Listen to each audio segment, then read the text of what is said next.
ఒకే ఒక్క మాట నేను చెప్పదలుచుకున్న కేసీఆర్ గారికి, కేసీఆర్ గారు ఆలోచన చేయండి.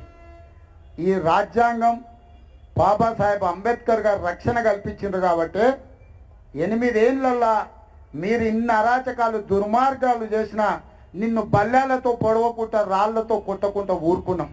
లేకపోతే నువ్వు చేసిన దుర్మార్గాలకు పిచ్చోన్ని కొట్టినట్టు రాళ్లతో కొట్టి కొట్టి తరిమి తరిమి తెలంగాణ పులిమేర్లు దాటే వరకు నిన్ను కొట్టుండేటోళ్ళం, చంపి ఉండేటోళ్ళం. నిన్ను కొట్టకుండా చంపకుండా వదిలినాము అంటే ఈ ప్రజాస్వామ్య స్ఫూర్తి డాక్టర్ బాబాసాహెబ్ అంబేద్కర్ గారు మాకు నేర్పిన జ్ఞానం. ఒకవేళ నువ్వు అన్నట్టు నీ ఆలోచన తగ్గట్టు మోడీ గారి సూచన ప్రకారం ఆటవిక రాజ్యమే కావాలనుకుంటే ఆటవిక రాజ్యంలో మొట్టమొదట బల్లాలతో పొడిచేది నిన్నే.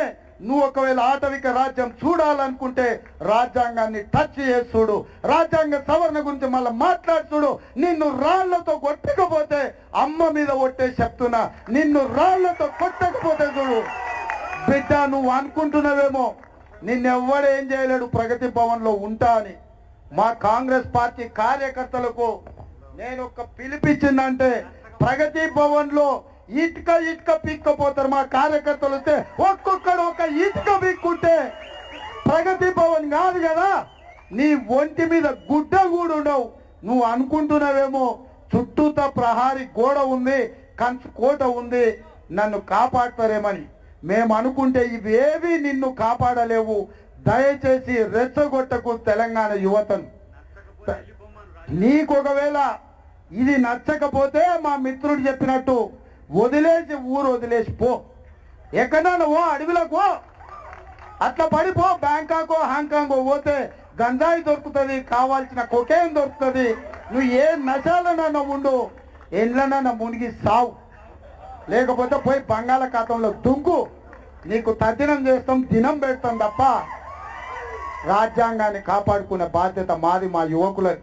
నువ్వు అనుకుంటున్నావేమో ఈ దేశం కొట్టుపోయింది, ఈ రాష్ట్రం యువకులను అణిచేసిన అని. ఈ రాష్ట్రంలో తెలంగాణ రాష్ట్రం సాధించుకున్న స్ఫూర్తి ఉన్నది, పోరాట పటిమ ఉన్నది. ఒక్క ఉస్మానియా యూనివర్సిటీ చాలు నీ కోటల్ని నేలమట్టం చేసి నిన్ను సమాధి చేయడానికి.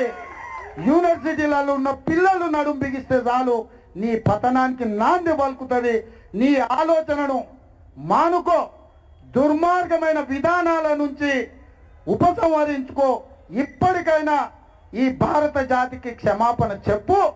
నువ్వు మాట్లాడిన మాటలు ఉపసంహరించుకో, లేకపోతే భవిష్యత్ కార్యాచరణ తీసుకుంటాం. ఏడ దొరికినా నీకు బడిత పూజ చేసేది ఖాయమని తెలియజేస్తూ మీరందరు సిద్ధమా? భర్త పూజకు సిద్ధమా? అరవింద్ ఏమంటలేడు, సిద్ధమా? జై భీమ్. అందరు చేతులు పైకెత్తి పిడికిలు బిగించాలి సోదరా. అందరూ వెనకాల మా మహిళా సోదరి మళ్ళీ కూడా ఇక్కడ కూడా ఉన్నోళ్ళు జై భీమ్, జై భీమ్, జై భీమ్, జై భీమ్, జై జై భీమ్. హాయ్ ఫ్రెండ్స్, మా టుడే టుమారో యూట్యూబ్ ఛానల్ చూస్తున్నందుకు చాలా థ్యాంక్స్. మరిన్ని లేటెస్ట్ వీడియోస్ కోసం వెంటనే సబ్స్క్రైబ్ చేయండి. అలాగే ఈ బెల్ ని కూడా రింగ్ చేసేయండి. మా నోటిఫికేషన్స్ అన్ని మీ మొబైల్లో వస్తాయి. అలాగే మా వీడియోస్ మీకు నచ్చితే లైక్ చేయండి, షేర్ చేయండి, నచ్చకపోతే కామెంట్ చేయండి.